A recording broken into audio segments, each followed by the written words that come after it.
स्वागत है। मैं आपके साथ फरहान नाज़। बीजेपी पक्ष के मुख्यमंत्री बसवराज बोम्मई ने हमारे बंजारा समाज की सदस्यता को रद्द किया गया है। प्रकाश राठौड़ लोकसभा सदस्य का आरोप। आज बीजापुर शहर में प्रकाश राठौड़ ने माध्यम से बात करते हुए कहा कि बीजेपी सरकार आर्टिकल 17 के कानून खिलाफ जाकर के कर्नाटक के 2B वर्ग की सदस्यता ख़त्म कर रही है। मैं अपने सभी बंजारा समाज के लोगों से कहना चाहता हूं कि आने वाले दिनों में हमें बहुत बड़ा नुकसान होगा। जो भी हमारे समाज के लोग बीजेपी में हैं वो सभी हमारे समाज के भलाई के लिए बीजेपी पक्ष छोड़ दें। और ये भी कहा कि आने वाले इलेक्शन में बीजेपी को हम अपने समाज की ताकत दिखाएंगे कहा। इस अवसर पे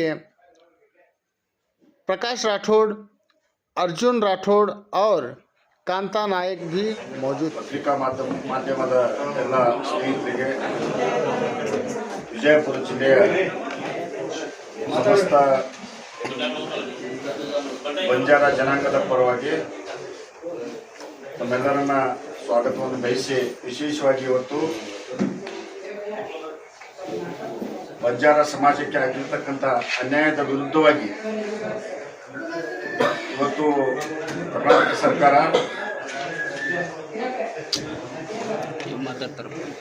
ಸನ್ಮಾನ್ಯ ಈ ರಾಜ್ಯದ ಮುಖ್ಯಮಂತ್ರಿಗಳಾಗಿರ್ತಕ್ಕಂಥ ಬಸವರಾಜ ಬೊಮ್ಮಾಯಿ ಅವರು ತಮ್ಮ ಮುಖಾಂತರ ಮಾಧ್ಯಮದ ಮುಖಾಂತರ ಇವತ್ತು ಬಂಜಾರ ಸಮಾಜಕ್ಕೆ ಇವತ್ತು ಈ ರಾಜ್ಯದಲ್ಲಿ ಪೂರ ಒಂದು ಪರಿಶಿಷ್ಟ ಜಾತಿ ಮತ್ತು ಒಳಪಂಗಡಗಳ ಎಷ್ಟೊಂದು ಹೋರಾಟ ಮಾಡಿದರೂ ಸಹ ಇವತ್ತು ರಾಜ್ಯ ಸರ್ಕಾರ ಮೀಸಲಾತಿಯನ್ನ ಘೋಷಣೆ ಮಾಡಿದೆ. ಹಾಗಾಗಿ ಇವತ್ತು ನಮ್ಮ ಜನಾಂಗದ ಬಂಜಾರ ಜನಾಂಗದ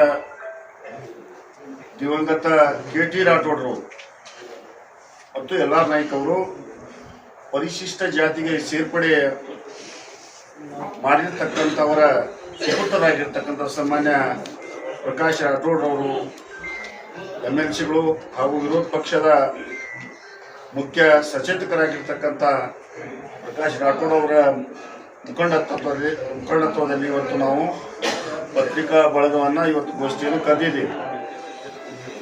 ಮತ್ತು ವಿಶೇಷವಾಗಿ ಕರ್ನಾಟಕ ಪ್ರದೇಶ ಕಾಂಗ್ರೆಸ್ ಸಮಿತಿಯ ಮುಖ್ಯ ವಕ್ತಾರರಾಗಿರ್ತಕ್ಕಂಥ ಪ್ರಕಾಶ್ ರಾಠೋಡ್ ಅವರನ್ನು ನಮ್ಮೆಲ್ಲ ಬಂಜಾರ ಸಮಾಜದ ಹಿರಿಯರ ಪರವಾಗಿ ಸ್ವಾಗತವನ್ನು ಬಯಸಿ ಈ ಪತ್ರಿಕಾಗೋಷ್ಠಿಯನ್ನು ನಡೆಸಿಕೊಡ್ಬೇಕು ಅಂತ ಹೇಳಿ, ಮತ್ತು ವಿಶೇಷವಾಗಿ ನಮ್ಮ ಬಂಜಾರ ಜನಾಂಗದ ಹಿರಿಯರಾಗಿರ್ತಕ್ಕಂಥ ಬಂಜಾರ ಪ್ರೌಢಶಾಲೆಯ ಮುಖ್ಯಸ್ಥರಾಗಿರ್ತಕ್ಕಂಥ DL ಚವಾಣ್ ಮಾಮ ಅವರು ಮತ್ತು ನಮ್ಮ ಕಾಂಗ್ರೆಸ್ ಪಕ್ಷದ ಯುವ ನಾಯಕಿಯಾಗಿರ್ತಕ್ಕಂಥ ಕಾಂತಾ ಪ್ರಧಾನ ಕಾರ್ಯದರ್ಶಿಗಳು ಮತ್ತು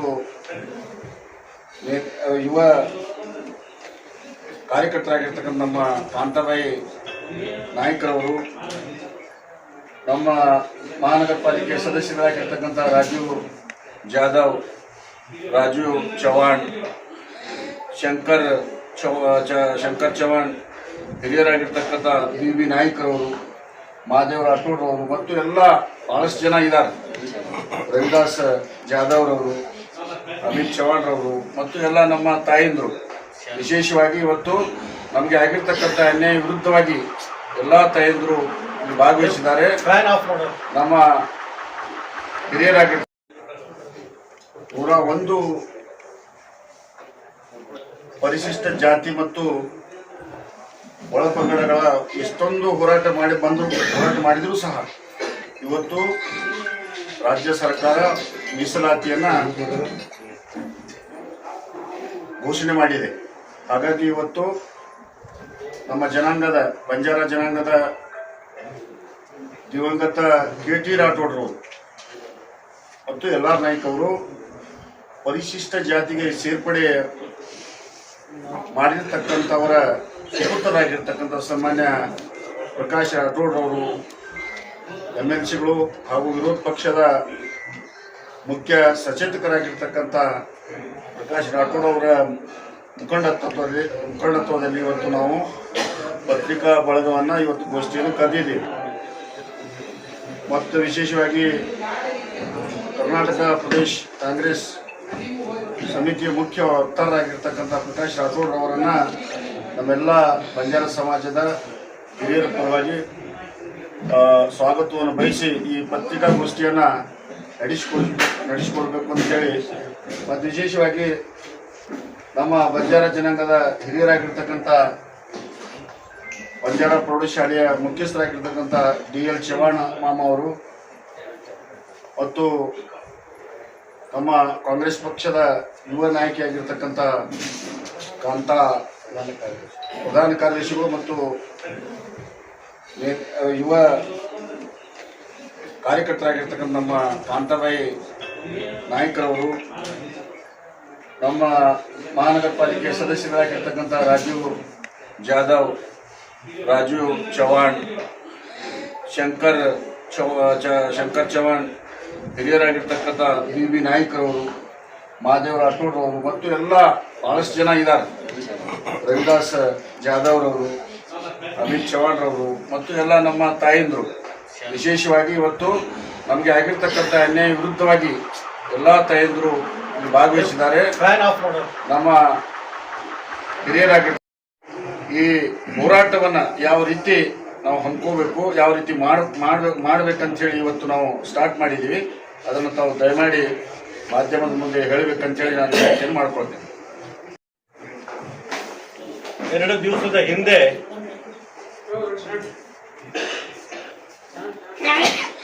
ಬಿಜೆಪಿಯ ಸರ್ಕಾರದ ಮುಖ್ಯಮಂತ್ರಿಗಳಾದ ಸನ್ಮಾನ್ಯ ಬಸವರಾಜ ಬೊಮ್ಮಾಯಿ ಅವರ ನೇತೃತ್ವದಲ್ಲಿ ಸಚಿವ ಸಂಪುಟದ ಸಭೆಯಲ್ಲಿ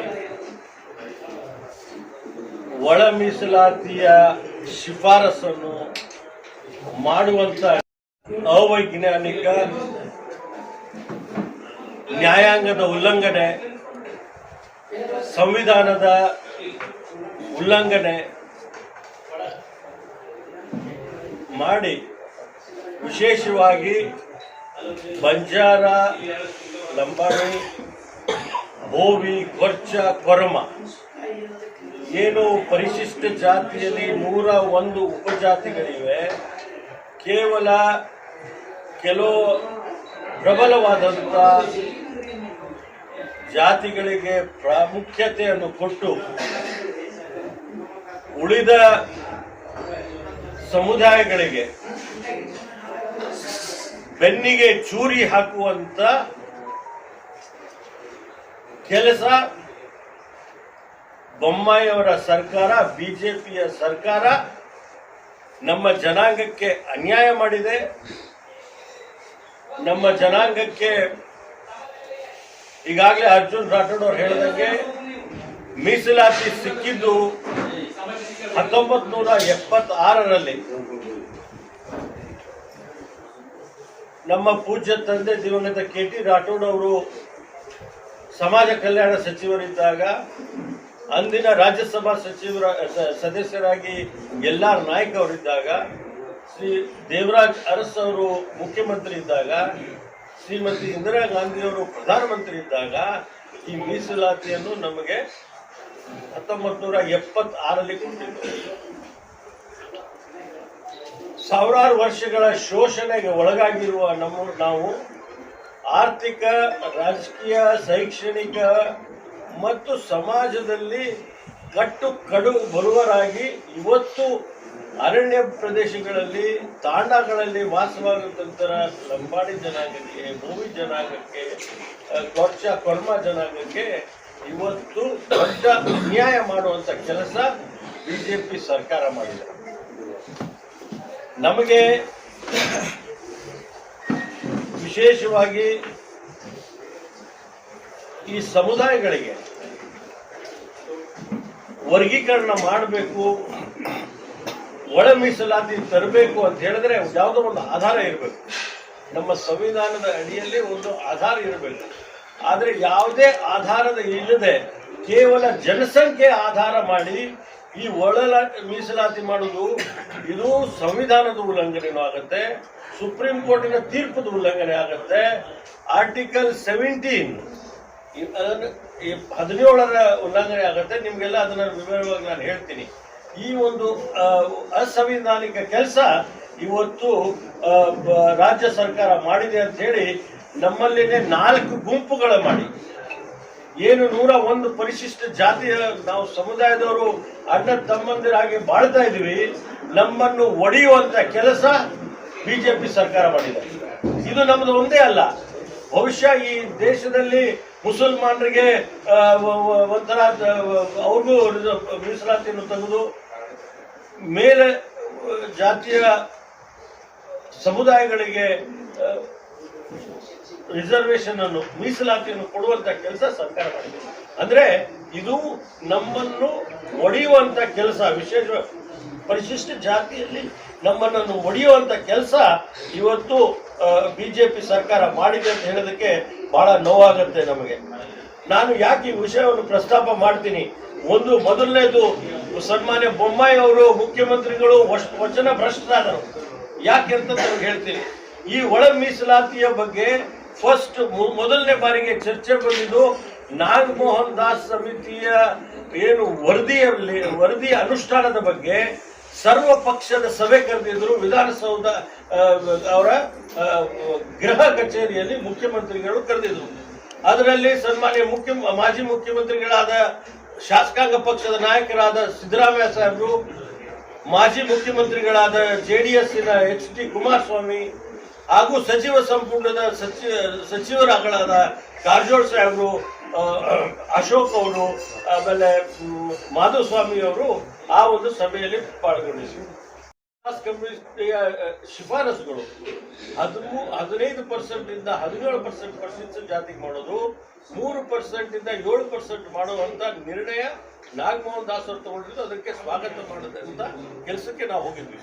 ಆದರೆ ಆಘಾತಕವಾಗಿ ಮಾಜಿ ಮುಖ್ಯಮಂತ್ರಿಗಳಾದ ಕುಮಾರಸ್ವಾಮಿ ಅವರು, ಕಾನೂನಿನ ಸಚಿವರಾದ ಮಾಧುಸ್ವಾಮಿ ಅವರು ಸದಾಶಿವ ಆಯೋಗದ ವರದಿ ಇದರಲ್ಲಿ ಉಲ್ಲೇಖ ಮಾಡಿ ಇದನ್ನ ಜಾರಿಗೆ ತರಬೇಕು ಅಂತ ಹಿಂಬಾಗಿಲಿಂದ, ಬ್ಯಾಕ್ ಡೋರ್ ಇಂದ ಈ ಒಂದು ಅನುಷ್ಠಾನಕ್ಕೆ ಮಾಡುವಂತ ಪ್ರಯತ್ನ ಮಾಡಿದರು. ನಾನು ಅದೇ ಸಭೆಯಲ್ಲಿ ಮುಖ್ಯ ಸಚೇತಕನಾಗಿ ಇದ್ದಾಗ ಸನ್ಮಾನ್ಯ ಸಿದ್ದರಾಮಯ್ಯ ಸಾಹೇಬ್ ಅವರಿಗೆ ಪರವಾನಗಿ ತಗೊಂಡು ನಾನು ಆಕ್ಷೇಪಣೆಯನ್ನು ಮಾಡಿದ್ದೀನಿ. ಮಾನ್ಯ ಮುಖ್ಯಮಂತ್ರಿಗಳಿಗೆ ಹೇಳಿದ್ದೀನಿ, ಸರ್, ಸದಾಶಿವ ಆಯೋಗದ ವರದಿ ಅವೈಜ್ಞಾನಿಕ ಆಗಿದೆ, ಅಸಂವಿಧಾನಿಕವಾಗಿದೆ, ಅದು ಬಹಿರಂಗನೂ ಪಡಿಸಿಲ್ಲ, ಸಾರ್ವಜನಿಕ ಆಗಿ ಅದ್ರ ಬಗ್ಗೆ ಚರ್ಚೆ ಆಗಿಲ್ಲ. ಅದನ್ನ ತಾವು ಬಹಿರಂಗಪಡಿಸಿ ವಿಧಾನಸಭೆ ವಿಧಾನ ಪರಿಷತ್ನಲ್ಲಿ ತಾವು ಚರ್ಚೆ ಮಾಡಿ ಅಂತ ನಾನು ಮನವಿ ಮಾಡಿದ್ದೇನೆ. ಮಾನ್ಯ ಮುಖ್ಯಮಂತ್ರಿಗಳು ನನಗೆ ಆಶ್ವಾಸನೆಯನ್ನು ಕೊಟ್ಟಿದ್ರು, ನಮ್ಮ ಎಲ್ಲ ಸರ್ವ ಪಕ್ಷಗಳಿಗೆ ಆಶ್ವಾಸನೆಯನ್ನು ಕೊಟ್ಟಿದ್ರು. ಸರ್ವ ಪಕ್ಷದ ಸಭೆ ಕರೀತೀವಿ, ಎಲ್ಲ ಅಧಿವೇಶನಗಳಲ್ಲಿ ಚರ್ಚೆ ಮಾಡ್ತೀವಿ, ಬಹಿರಂಗ ಮಾಡ್ತೀವಿ ಸದಾಶಿವ ಆಯೋಗದ ವರದಿ ಅಂತ ಹೇಳಿ ಆಶ್ವಾಸನೆ ಕೊಟ್ಟಿದ್ರು. ಆದರೆ ತರಾತುರಿಯಲ್ಲಿ ಕ್ಯಾಬಿನೆಟ್ಟಿನ ಸಚಿವ ಸಂಪುಟದ ಉಪಸಮಿತಿ ಮಾಧವಸ್ವಾಮಿ ಅವರ ನೇತೃತ್ವದಲ್ಲಿ ಮಾಡಿ ತರಾತುರಿಯಲ್ಲಿ ಯಾರ ಹತ್ರನೂ ಸರಿಯಾಗಿ ಚರ್ಚೆ ಮಾಡದೆ, ಯಾವ ತರಹದ ಅಪ್ಲಿಕೇಶನ್ ಆಫ್ ಮೈಂಡ್ ಇಲ್ಲದೆ ಅವರು ಇದನ್ನ ಶಿಫಾರಸು ಮಾಡಿ ಕ್ಯಾಬಿನೆಟ್ಗೆ ತಗೊಂಡು ಹೋಗಿ ಇದನ್ನ ಅನುಷ್ಠಾನ ಮಾಡಬೇಕು, ಕೇಂದ್ರ ಸರ್ಕಾರಕ್ಕೆ ಸಚಿವರು ಶಿಫಾರಸು ಮಾಡ್ತಾರಂದ್ರೆ ಇದಕ್ಕಿಂತ ದೊಡ್ಡ ವಚನ ಭ್ರಷ್ಟ ಬಿಜೆಪಿ ಸರ್ಕಾರಕ್ಕಿಂತ ವಚನ ಭ್ರಷ್ಟರು ಯಾರು ಇಲ್ಲ ಅಂತ ನಾವು ಭಾವಿಸುತ್ತೇವೆ. ವಿಧಾನ ಪರಿಷತ್ತಿನ ಸಭೆಯಲ್ಲಿ ಮಾನ್ಯ ಕಾನೂನು ಸಚಿವರ ಸಮ್ಮುಖದಲ್ಲಿ ಇದನ್ನು ನಾನು ಪ್ರಸ್ತಾಪ ಮಾಡಿದಾಗ ಮಾನ್ಯ ಮಾಧವಸ್ವಾಮಿ ಅವರು ನನಗೆ ಹೇಳಿದ್ದೇನು ಅಂತ ಹೇಳಿದ್ರೆ, ರಾಠೋಡ್, ನಾನು ನಿನಗೆ ಕರೆಸಿ ಏನೇ ನಿರ್ಣಯ ತಗೊಂಡ್ರು ನಿನ್ನ ಅಭಿಪ್ರಾಯವನ್ನು ತಗೊಂಡು ನಾನು ಮಾಡ್ತೀನಿ ಅಂತ ಹೇಳಿದ್ರು. ಅದಕ್ಕೆ ನಾನು ಇವತ್ತು ಹೇಳ್ತಾ ಇದ್ರು, ಒಂದು ವಚನ ಭ್ರಷ್ಟರು, ಒಂದು ಸುಳ್ಳುಗಾರರು, ಇನ್ನೊಂದು breach of privilege of the floor of the house. ನಮ್ಮ ಶಾಸನ ಸಭೆಯ ಒಂದು ಪ್ರಿವಿಲೇಜ್ ಆಗುತ್ತೆ. ಯಾಕಂದ್ರೆ ನನಗೆ ಕರಿತೀನಿ ಅಂತ ಹೇಳಿದ್ರು, ಕರೆದಿಲ್ಲ. ನಾನು ಈ ಹಕ್ಕುಚ್ಯುತಿಯನ್ನು ಮುಂದಿನ ವಿಧಾನಸಭೆಯಲ್ಲಿ ನಾನು ಮಂಡಿಸ್ತೇನೆ. ಇದು ಎರಡನೇ ಸಂವಿಧಾನಕ್ಕೆ ಏನು ಕೇಂದ್ರ ಸರ್ಕಾರಕ್ಕೆ ಶಿಫಾರಸ್ ಮಾಡಿದ್ದಾರೆ, ಅದರಲ್ಲಿ ಉಲ್ಲೇಖ ಮಾಡಿರೋದು ಏನು? ಆರ್ಟಿಕಲ್ 341(2) ಆಫ್ ದ ಕಾನ್ಸ್ಟಿಟ್ಯೂಷನ್, ನಮ್ಮ ಸಂವಿಧಾನದ ಆರ್ಟಿಕಲ್ 341(2) ಇದರನ್ನು ಅವರು ಉಲ್ಲೇಖ ಮಾಡಿದ್ದಾರೆ. ಏನಂತ ಹೇಳ್ತದೆ ಆರ್ಟಿಕಲ್ 341(2) ಕಾನ್ಸ್ಟಿಟ್ಯೂಷನ್ ಅಂದ್ರೆ, ಒಂದೇ ನಿಮಿಷ ಓದ್ಬಿಟ್ಟಿದ್ದಾರೆ, ಜಾಸ್ತಿ ಇಲ್ಲ. Are excluded from the list of scheduled caste specified in a notification issued under clause 1, any caste, race, tribe or part of or group with any caste, race, tribe, but save as aforesaid, a notification issued under the same clause shall not be varied by subsequent notification. ಅಂದ್ರೆ ಯಾವುದೇ ಸಮುದಾಯಕ್ಕೆ ಸೇರ್ಪಡೆ ಮಾಡೋದು, ಹೊರಗಡೆ ತೆಗೆಯುವಂತ ಅಧಿಕಾರ ರಾಜ್ಯ ಸರ್ಕಾರಕ್ಕಿಲ್ಲ. ಇವರು ಶಿಫಾರಸನ್ನು ಮಾಡಿದ್ದಾರೆ. ಆರ್ಟಿಕಲ್ 341(2) ಅಡಿಯಲ್ಲಿ ಶಿಫಾರಸ್ ಮಾಡಿದೆ ಅಂತ ಹೇಳಿದ್ರೆ, ನಮ್ಮ ಬೆನ್ನಿಗೆ ಚೂರಿ ಹೇಗೆ ಹಾಕಿದ್ದಾರೆ ಅಂತ ಹೇಳಿದ್ರೆ, ಆರ್ಟಿಕಲ್ 341(2) ಪ್ರಕಾರ ಯಾರಿಗಾದ್ರೂ ಸಮುದಾಯಗಳಿಗೆ ತಗೋಬೇಕು, ಇಲ್ಲ ಹೊರಗಡೆ ಹಾಕಬೇಕು. ಈ ಒಂದು ನಿರ್ಣಯ ತಗೋಬೇಕಂತ ಹೇಳಿದ್ರೆ, ಈ ಅಡಿಯಲ್ಲಿ ಬಂಜಾರ, ಲಂಬಾಣಿಗಳು, ಭೋವಿಗಳು, ಕೊರ್ಚ, ಕೊರ್ಮಗೆ ಪರಿಶಿಷ್ಟ ಜಾತಿಯ ಪಟ್ಟಿಯಿಂದ ಹೊರಗಡೆ ತೆಗೆಯುವಂತ ಹಿಡನ್ ಅಜೆಂಡಾ ಬಿಜೆಪಿ ಅವ್ರದ್ದು. ಯಾಕಂದ್ರೆ ಇದು ಉಲ್ಲೇಖನೆ ಮಾಡಿದ್ದಾರೆ ಅವರು ಸಚಿವ ಸಂಪುಟದ ನಂತರ ಪತ್ರಿಕೆಗಳು ಬಂದಿರೋದು. ನನಗೆ ಅದ್ರದ್ದು ಅಧಿಕೃತವಾದ ಕ್ಯಾಬಿನೆಟ್ ಡಿಸಿಷನ್ ಇದು ಬಂದಿಲ್ಲ.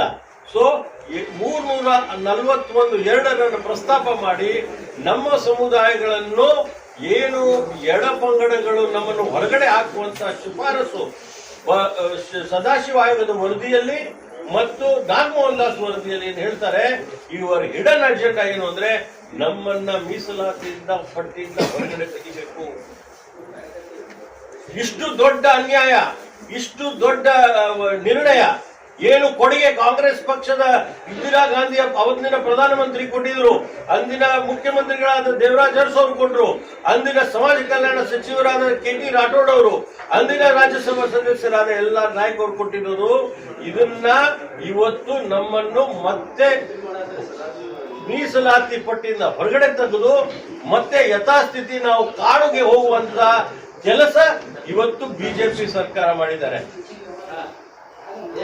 ಇವತ್ತು ಎಷ್ಟೊಂದು ಸುಳ್ಳು ಬಿಜೆಪಿ ಸರ್ಕಾರ ಮಾಡಿದ್ದಾರೆ ಅಂತ ಹೇಳಿದ್ರೆ, ನಿಮ್ಮ ಹತ್ರನೇ ನಾನು ಪ್ರೆಸ್ ಕಾನ್ಫರೆನ್ಸ್ ಮಾಡಿದ್ದೀನಿ. ಲಂಬಾಣಿ ತಾಂಡಗಳನ್ನು ಕಂದಾಯ ಗ್ರಾಮಕ್ಕೆ ಪರಿವರ್ತನೆ ಮಾಡೋದು ಅಂತ ಹೇಳಿದ್ದು ಅದು ಸುಳ್ಳು. ಅದು ಕಾಂಗ್ರೆಸ್ ಪಕ್ಷದ ಸರ್ಕಾರ, ಸಿದ್ದರಾಮಯ್ಯ ಅವರ ನೇತೃತ್ವದ ಸರ್ಕಾರ 2016ರಲ್ಲಿ ಕಂದಾಯ ಗ್ರಾಮಕ್ಕೆ ಮಾಡಿ ಅಧಿಸೂಚನೆ ಮಾಡಿದ್ದು ಕಾಂಗ್ರೆಸ್ ಸರ್ಕಾರ. ಆದ್ರೆ ಕಾನೂನು ಮಾಡಿದ್ದು ನಾವು. ಆದ್ರೆ ನಾವೇ ಮಾಡಿದೀವಿ ಅಂತ ಪ್ರಧಾನಮಂತ್ರಿಗಳಿಗೆ ಕರೆದು ಹಕ್ಕುಪತ್ರ ಕೊಡ್ತೀವಿ ಅಂತ ಹೇಳಿ ಅದರಲ್ಲಿ ಸಾಕಷ್ಟು ನ್ಯೂನತೆಗಳಿವೆ. ಅದ್ರ ಬಗ್ಗೆ ನಾನು ಇವತ್ತು ಚರ್ಚೆ ಮಾಡಲ್ಲ, ಅದು ನಾನು ನಿಮ್ಗೆ ಆಗಲೇ ಚರ್ಚೆ ಮಾಡಿದ್ದೀನಿ. ಆದ್ರೆ ಇವತ್ತು ನಮ್ಗೆ ಆಗ್ತಕ್ಕ ಇರೋದು ನಮ್ಮನ್ನು ಪರಿಶಿಷ್ಟ ಜಾತಿಯ ಪಟ್ಟಿಯಿಂದ ತೆಗೆಯೋದು. ಇನ್ನೊಂದು ಬಹಳ ದೊಡ್ಡ ನಿರ್ಣಯ ಏನು ವಿಷಯ ಪ್ರಸ್ತಾಪ ಮಾಡಿದ್ದಾರೆ. ಸ್ಪರ್ಶರು, ಅಸ್ಪೃಶ್ಯರು ಅಂತ ಹೇಳಿ ಒಂದು ಕ್ಯಾಟಗರಿ ಮಾಡಿದ್ದಾರೆ.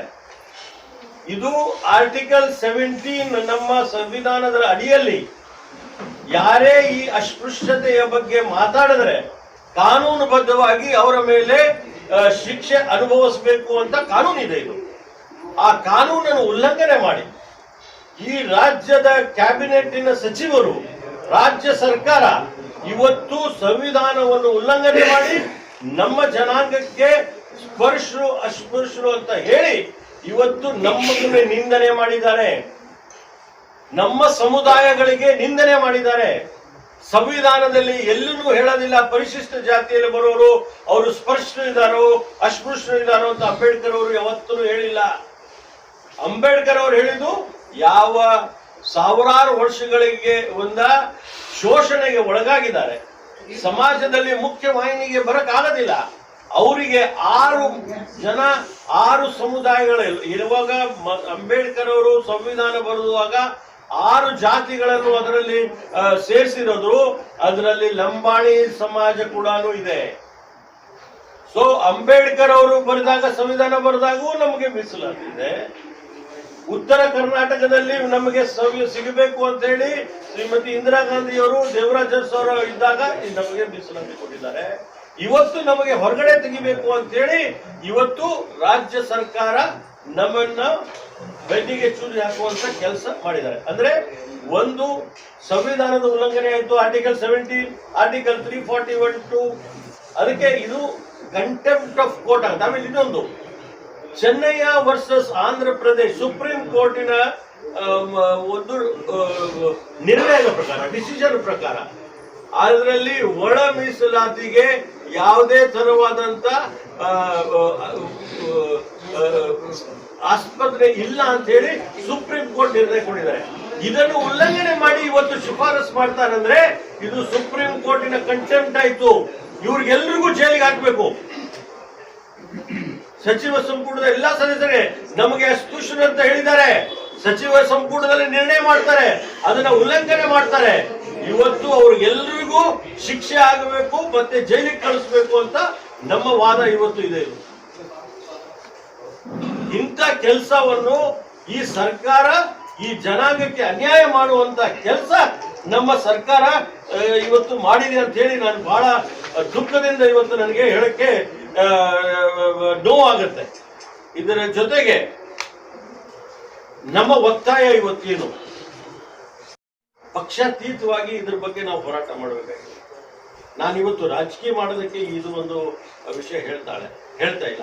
ಆದರೆ ನಮ್ಮ ಸಮಾಜದ ಲೋಕಸಭಾ ಸದಸ್ಯರು, ನಮ್ಮ ಸಮಾಜಗಳ ಶಾಸಕರು, ವಿಧಾನ ಪರಿಷತ್ ಸದಸ್ಯರು, ಬಿಜೆಪಿಯ ಎಲ್ಲ ಮುಖಂಡರು ಇವತ್ತು ರಾಜೀನಾಮೆ ಕೊಟ್ಟು ಪ್ರತಿಭಟನೆಗೆ ನಮ್ಮ ಜೊತೆಗೆ ನಮ್ಮ ಧರ್ಮಗುರುಗಳು, ನಮ್ಮ ಮುಖ್ಯ ತಾಣದ ಡಾವ್ ನಾಯಕ್ ಕಾರ್ಬಾರಿಗಳು, ಯುವಕರು, ಇವತ್ತು ನಮ್ಮ ಮುಖಂಡರುಗಳು, ನಾವು ಎಲ್ಲರೂ ಇವತ್ತು ನೋವು ಮತ್ತು ಆತಂಕದಲ್ಲಿದ್ದೀವಿ. ನಮ್ಮನ್ನು ಇದರ ಬಗ್ಗೆ ಹೋರಾಟ ಮಾಡುವಂತ ಪರಿಸ್ಥಿತಿ ಬಂದಿದೆ. ನಮ್ಮ ಏನು ಬಿಜೆಪಿಯ ನಮ್ಮ ಜನಪ್ರತಿನಿಧಿಗಳಿದ್ದಾರೆ, ಇವತ್ತು ಅವರು ನಮ್ಮ ಸಮಾಜಕ್ಕೆ ಬೆನ್ನೆಲುಬಾಗಿ ನಿಂತು ಇವತ್ತು ರಾಜೀನಾಮೆಯನ್ನು ಕೊಡಬೇಕು. ಇಲ್ಲ ಅಂತ ಹೇಳಿದ್ರೆ ಮುಂದಿನ ಚುನಾವಣೆಯಲ್ಲಿ ಇವ್ರಿಗೆಲ್ಲರಿಗೂ ತಕ್ಕ ಪಾಠವನ್ನು ಕಳಿಸ್ತೀವಿ ಅಂತ ಹೇಳಿ ನಾನು ಅವ್ರಿಗೆ ಎಚ್ಚರಿಕೆಯನ್ನು ಕೊಡ್ತಾ ಇದ್ದೀನಿ. ಇವತ್ತು ಇಂಥ ದೊಡ್ಡ ಅನ್ಯಾಯ ಈ ಸಮುದಾಯಗಳಿಗಾಗಿದೆ. ಬಂಜಾರ, ಬೋವಿ, ಕೊರ್ಚ, ಕೊರ್ಮಗಳಿಗೆ ನಾವು 95-97 ಜಾತಿಗಳಿಗೆ ನಮಗೆ 5% ಕೊಟ್ಟು ಅವರು 6%, 5.5% ತಗೊಂಡು ನಮ್ಮಲ್ಲಿ ಒಡಕು ಮಾಡಿ ನಾವು ಅಣ್ಣ ತಮ್ಮಂದಿರಾಗಿ ಬಾಳ್ತಾ ಇದ್ವಿ. ಆಮೇಲೆ ಇವತ್ತು ಜಸ್ಟಿಸ್ ಸದಾಶಿವ ಆಯೋಗದ ಟರ್ಮ್ಸ್ ಆಫ್ ರೆಫರೆನ್ಸ್ ಅಲ್ಲಿ ಯಾವ ಸಮುದಾಯಗಳಿಗೆ ಎಷ್ಟೆಷ್ಟು ಅವಕಾಶ ಸಿಗುತ್ತೆ ಅದರ ಬಗ್ಗೆ ಶಿಫಾರಸು ಮಾಡಿರಬೇಕಾಗಿತ್ತು. ಆದರೆ ಇದರ ಮೇಲೆ ಎಡಪಂಗಡಗಳ ಮಂತ್ರಿಗಳು ಪ್ರಭಾವ ಬಿದ್ದು ಅವರನ್ನು ಒಳ ಮೀಸಲಾತಿಯ ವಿಷಯಗಳನ್ನು ಪ್ರಸ್ತಾವ ಮಾಡಿದೆ. ಅದು ಕೂಡ ನಮಗೆ ಅವರ ಟರ್ಮ್ಸ್ ಆಫ್ ರೆಫರೆನ್ಸ್ ಮೀರಿ ಮಾಡಿದ್ದಾರೆ. ಅದೇ ಸಲುವಾಗಿ ನಾಗಮೋಹನ್ ದಾಸ್ ಅವರು ಕೇವಲ ಪರಿಶಿಷ್ಟ ಜಾತಿ ಪಂಗಡಗಳಿಗೆ ಮೀಸಲಾತಿ ಜಾಸ್ತಿ ಮಾಡೋ ವಿಚಾರ ಮಾಡಿದ್ರೆ ಅವರು ಕೂಡ ಏನು ಸದಾಶಿವ ವರದಿಯನ್ನು ಜಾರಿಗೆ ತರಬೇಕು ಅಂತ ಶಿಫಾರಸು ಮಾಡ್ತಾರೆ. ಇದು ನಮ್ಮ ಮೇಲೆ ಕುತಂತ್ರ ಮಾಡ್ತಾ ಇರುವಂತ ಬಿಜೆಪಿ ಸರ್ಕಾರದ ಸಮಾಜ ಕಲ್ಯಾಣ ಸಚಿವರು ಇವತ್ತು ನಾನು ಅವರಿಗೆ ನೇರವಾಗಿ ಆಪಾದನೆ ಮಾಡ್ತಾ ಇದ್ದೀನಿ. ನಮ್ಮನ್ನು ಒಡೆಯುವಂತ ಕೆಲಸ ಬಿಜೆಪಿ ಸರ್ಕಾರ ಮಾಡಿದೆ. ಈ ನಿರ್ಣಯವನ್ನು ನಾವು ಖಂಡಿಸ್ತೇವೆ. ಮತ್ತೆ ನಮ್ಮ ಜನಾಂಗದ ಎಲ್ಲ ಶಾಸಕರು ರಾಜೀನಾಮೆ ಕೊಡಬೇಕು ಬಿಜೆಪಿಯವರು. ಯಾಕಂದ್ರೆ ಇವತ್ತು ತಮಗೆ ನಾನು ಹೇಳ್ತೀನಿ, ಇದೇ ಪ್ರಸ್ತಾವನೆಯನ್ನು ಸಮಾಜ ಕಲ್ಯಾಣ ಇಲಾಖೆಯ ಸಚಿವರಾದ ಕಾಂಗ್ರೆಸ್ಸಿನ ಸಚಿವರಾದ ಆಂಜನೇಯ ಅವರು ಈ ಸಿದ್ದರಾಮಯ್ಯ ಸಾಹೇಬರ ನೇತೃತ್ವದ ಸರ್ಕಾರದಲ್ಲಿ ಕ್ಯಾಬಿನೆಟ್ ತಗೊಂಡು ಹೋಗುವಾಗ ಕ್ಯಾಬಿನೆಟ್ನ ಪ್ರತಿಯೊಬ್ಬ ಸದಸ್ಯರು, ಸಿದ್ದರಾಮಯ್ಯ ಅವರು, ಡಿ.ಕೆ. ಶಿವಕುಮಾರ್ ಅವರು, ಆರ್.ವಿ. ದೇಶಪಾಂಡೆ ಅವರು, ಎಂ.ಬಿ. ಪಾಟೀಲ್ ಅವರು, ನಮ್ಮ ಎಲ್ಲ ಸಚಿವರುಗಳು ನಮ್ಮಲ್ಲಿ ಬೆನ್ನೆಲುಬು ನಿಂತು ಅದನ್ನ ತಿರಸ್ಕಾರ ಮಾಡಿ ಅವತ್ತು ಈ ನಿರ್ಣಯ ನಾವು ತಗೊಂಡಿಲ್ಲ. ಕಾಂಗ್ರೆಸ್ ಪಕ್ಷ ನಮ್ಮ ಸಮುದಾಯಗಳಿಗೆ ರಕ್ಷಣೆ ಕೊಡುವಂತ ಕೆಲಸ ಮಾಡುದು, ನಮ್ಮನ್ನು ಬೆನ್ನಿಗೆ ಚೂರಿ ಮಾಡುವಂತ ಕೆಲಸ ಬಿಜೆಪಿ ಸರ್ಕಾರ ಮಾಡಿದೆ ಅಂತ ಹೇಳಕ್ಕೆ ನನಗೆ ಬಹಳ ನೋವಾಗ್ತಾ ಇದೆ. ಅದಕ್ಕೆ ನಾನು ನಿಮ್ಮಲ್ಲಿ ಕಳಕಳಿಯಿಂದ ವಿನಂತಿ ಮಾಡಿ, ಇಡೀ ರಾಜ್ಯದಲ್ಲಿ ನಾನು ಎಲ್ಲಿನೂ ಇವತ್ತು ಪ್ರೆಸ್ ಕಾನ್ಫರೆನ್ಸ್ ಮಾಡಲಿಲ್ಲ. ನನ್ನ ಊರು ನನ್ನ ಜಿಲ್ಲೆ, ನಮ್ಮ ಪೂಜ್ಯ ತಂದೆಯವರು ನಮ್ಮನ್ನ ಮೀಸಲಾತಿಯಲ್ಲಿ ಹಾಕಕ್ಕೆ ಒಂದು ದೊಡ್ಡ ಕೆಲಸ ಮಾಡಿದ್ದಾರೆ. ಅದಕ್ಕೆ ನಾನು ನನ್ನ ಊರಲ್ಲಿ, ನನ್ನ ಜಿಲ್ಲೆಯಲ್ಲಿ ನಮಗೆ ಕೊಟ್ಟಿರುವಂತ ಈ ಕೊಡುಗೆ, ಅವರಿಗೆ ಒಂದು ಶಕ್ತಿ ಕೊಟ್ಟಿರುವಂತ ಅವ್ರನ್ನ ನೆನೆಸಿ ಇವತ್ತು ನಾವು ಈ ಒಂದು ಪತ್ರಿಕಾಗೋಷ್ಠಿಯಲ್ಲಿ ಮಾಡಿದ್ವಿ. ತಮ್ಮಲ್ಲಿ ನಾನು ಕಳ್ಕಳಿಂದ ವಿನಂತಿ ಮಾಡ್ತೀನಿ, ಮಾಧ್ಯಮದ ಸ್ನೇಹಿತರೆ, ಟಿವಿ ಸ್ನೇಹಿತರೆ, ಇದನ್ನು ಒಂದು ರಾಜ್ಯದ ಸುದ್ದಿ ಮಾಡಿ.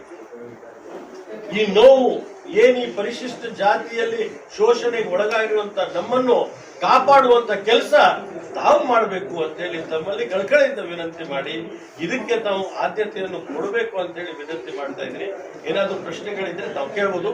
ಇದ್ರದ್ದು ಏನು ನಾನು ಹೇಳಿದ್ದೀನಿ, ಇದ್ರದ್ದು ಪ್ರೆಸ್ ನೋಟ್ ಇದೆ, ಇಂಗ್ಲಿಷನು ಇದೆ ಮತ್ತೆ ಕನ್ನಡನೂ ಇದೆ. ನಾನು ಎರಡೂ ತಮಗೆ ನಮ್ಮ ಇವರು ಯಾರು ಒಬ್ಬರು ನಮ್ಮ ಸಮುದಾಯದವರು ಬಿಜೆಪಿಗೆ ಮತ ಹಾಕಬಾರ್ದು, ಅವರಿಗೆ ತಕ್ಕ ಪಾಠ ಕಲಿಸ್ಬೇಕು ಅಂತೇಳಿ ನಾನು ಇವತ್ತು ಒತ್ತಾಯ ಮಾಡ್ತೀನಿ. ಅದು ಯಾರೇ ಆಗಿರ್ಬೋದು, ನನ್ನ ಸಂಬಂಧಿಕರೇ ಆಗಿರ್ಬೋದು, ನಮ್ಮವರೇ ಆಗಿರ್ಬೋದು. ಆದ್ರೆ ಇವತ್ತು ನಮಗೆ ಬೆನ್ನಿಗೆ ಚೂರಿ ಆದ್ರೆ 125 ಮತಕ್ಷೇತ್ರದಲ್ಲಿ ನಿರ್ಣಾಯಕ ಮತದಾರರು ಯಾರಾದರೂ ಇದ್ರೆ ಅದು ಲಂಬಾಣಿ ಸಮಾಜ. ಬೀದರಿಂದ ಹಿಡಿದು ತುಮಕೂರಿನವರೆಗೂ ನಾನು ನಿಮಗೆ ವಿತ್ ಸ್ಟ್ಯಾಟಿಸ್ಟಿಕ್ಸ್ ಕೊಡಬಲ್ಲೆ, ಯಾವ್ಯಾವ ಮತಕ್ಷೇತ್ರದಲ್ಲಿ ನಮ್ಮ ಸಮುದಾಯದವರು ಮತ ನಿರ್ಣಾಯಕವಾಗಿ ಯಾರ ಕಡೆ ಹಾಕ್ತಾರೆ, ಸರ್ಕಾರ ಅವ್ರದ್ದೇ ಆಗತ್ತೆ. ಮುಂದಿನ ದಿನಗಳಲ್ಲಿ ಇದೊಂದು ಪಾಠ ನಾವು ಬಿಜೆಪಿಗೆ, ಸರ್ಕಾರಕ್ಕೆ ಕೊಡ್ತೀವಿ ಅಂತ ಹೇಳಿ ನಮಗೆ ಸಂಪೂರ್ಣ ವಿಶ್ವಾಸ. ನಮ್ಮ ಸರ್ಕಾರದ ನಿರ್ಣಯ ಬಹಳ ಸ್ಪಷ್ಟವಾಗಿದೆ, ನಮ್ಮ ಪಕ್ಷದ ನಿರ್ಣಯ ಬಹಳ ಸ್ಪಷ್ಟವಾಗಿದೆ. ನಾವು ಚಿತ್ರದುರ್ಗದಲ್ಲಿ ಎಲ್ಲಾ ಸಮುದಾಯಗಳ ಮೊದಲನೇ ಬಾರಿಗೆ ಎಲ್ಲಾ ಸಮುದಾಯಗಳನ್ನು ಸೇರಿ ಅಲ್ಲಿ ಒಂದು ದೊಡ್ಡ ಸಭೆಯನ್ನು, ರಾಜ್ಯ ಮಟ್ಟದ ಸಭೆ ಮಾಡಿದ್ವಿ. ಡಾಕ್ಟರ್ ಪರಮೇಶ್ವರ್ ಸಾಹೇಬ್ರ ಪರಮೇಶ್ವರ್ ಸಾಹೇಬ್ರ ನೇತೃತ್ವದಲ್ಲಿ ನಾವು ಸಭೆಯನ್ನು ಮಾಡಿದ್ವಿ. ಅಲ್ಲಿ ನಮ್ಮ ಎಲ್ಲಾ ಮುಖಂಡರು, ಸುರ್ಜೇವಾಲಾ ನಮ್ಮ ಎಐಸಿಸಿಯ ಪ್ರಧಾನ ಕಾರ್ಯದರ್ಶಿಗಳು, ಶಾಸಕಾಂಗ ಪಕ್ಷದ ನಾಯಕರಾದ ಸಿದ್ದರಾಮಯ್ಯ ಸಾಹೇಬರು, ಕೆಪಿಸಿಸಿ ಅಧ್ಯಕ್ಷರಾದ ಡಿ.ಕೆ. ಶಿವಕುಮಾರ್ ಮತ್ತು ಎಲ್ಲ ಸದಸ್ಯರು ಸಮ್ಮುಖದಲ್ಲಿ ನಾವು ಏನ್ ನಿರ್ಣಯ ತಗೊಂಡಿದೀವಿ ಅಂದ್ರೆ, ಏನು ಆಶ್ವಾಸನೆ ನಮ್ಮನ್ನು ಕೊಟ್ಟಿದ್ದಾರೆ ಅಂದ್ರೆ, ನಾವು ಎಲ್ಲಾ ಸಮುದಾಯಗಳ ಅಭಿಪ್ರಾಯವನ್ನು ತಗೊಂಡು ಯಾರಿಗೂ ಅನ್ಯಾಯ ಆಗದೆ ರೀತಿಯಲ್ಲಿ ನಿರ್ಣಯ ತಗೊಳ್ತೀವಿ ಅಂತ ನಾವು ಹೇಳಿದ್ವಿ. ಇವತ್ತು 100ಕ್ಕೆ 100 ಕಾಂಗ್ರೆಸ್ ಪಕ್ಷದ ಸರ್ಕಾರ ಬರುತ್ತೆ. ಮುಂದಿನ ದಿನಗಳಲ್ಲಿ ಮತ್ತೆ ಇದನ್ನ ಚರ್ಚೆ ಮಾಡಿ ನಿಮ್ಮ ಮುಂದೆ ಬರ್ತೀವಿ. ನಾವು ಘೋಷಣೆ ಮಾಡಿದೀವಿ. ನಮ್ಮ ಘೋಷಣೆ, ಮೊದಲನೇ ಘೋಷಣೆ ಏನು ಅಂತ ಹೇಳಿದ್ರೆ, ಎಲ್ಲ ಪರಿಶಿಷ್ಟ ಜಾತಿಯ ಏನು ಉಪಜಾತಿಗಳಿವೆ 101 ಒಗ್ಗಟ್ಟಾಗಿರ್ಬೇಕು, ಮತ್ತೆ ಯಾರಿಗೂ ಅನ್ಯಾಯ ಆಗದ ರೀತಿಯಲ್ಲಿ ನಿರ್ಣಯ ತಗೊಳ್ತೀವಿ ಅಂತೇಳಿ ನಮ್ಮ ಮೊದಲನೇ ನಿರ್ಣಯ ಚಿತ್ರದುರ್ಗದಲ್ಲಿ ಆಗಿದೆ. ಕಾಪಿ ಕೊಡಪ್ಪ ಒಂದೊಂದು. ಧಿಕ್ಕಾರ ಧಿಕ್ಕಾರ ಧಿಕ್ಕಾರ ಧಿಕ್ಕಾರ ಬೆನ್ನಿಗೆ ಚೂರಿ ಹಾಕಿದ ಬಿಜೆಪಿ ಸರ್ಕಾರಕ್ಕೆ, ಬೆನ್ನಿಗೆ ಚೂರಿ ಹಾಕಿದ ಬಿಜೆಪಿ ಸರ್ಕಾರಕ್ಕೆ ಧಿಕ್ಕಾರ ಧಿಕ್ಕಾರ ಬಿಜೆಪಿ ಸರ್ಕಾರಕ್ಕೆ ಧಿಕ್ಕಾರ ಧಿಕ್ಕಾರ ಬಿಜೆಪಿ ಸರ್ಕಾರಕ್ಕೆ ಧಿಕ್ಕಾರ.